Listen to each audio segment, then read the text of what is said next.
The Pagemaster is a video game released in conjunction with the 1994 film The Pagemaster.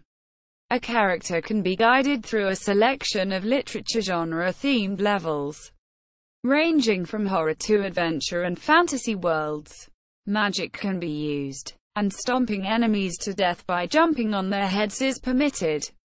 Enemies include bats, flying books, giant hands, ghosts, pirates, and more. The PC version of the game is completely different. It is an interactive adventure game that has a plot unrelated to that of the movie. Reception. GamePro gave the SNES version a mixed review. They criticized the poor controls and repetitiveness, commenting that almost all of Pagemaster is redundant platform jumping against the same enemies, who appear over and over again. However, they praised the graphics for their colorful and effective recreations of the settings for famous novels and concluded the game isn't bad.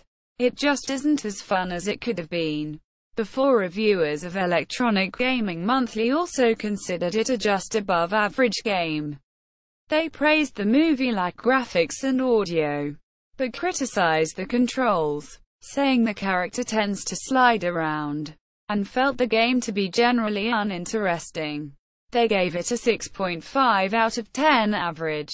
They held the Genesis version in lower regard, giving it a 6 out of 10 and commenting that this game would be enjoyable, but the control just isn't there. GamePro similarly commented that the Genesis version is good in most respects, but that the poor controls make it an overall mediocre game. Reviewing the Game Boy version, GamePro praised the diverse gameplay, detailed graphics, and atmospheric music, but remarked that the poor control ruins the entire experience. They particularly cited jumps requiring excessive precision and slippery control, remarking that Richard slides from platforms so often you'll think his soles are oiled. Quote, The Pagemaster at Moby Games. Giant Bomb.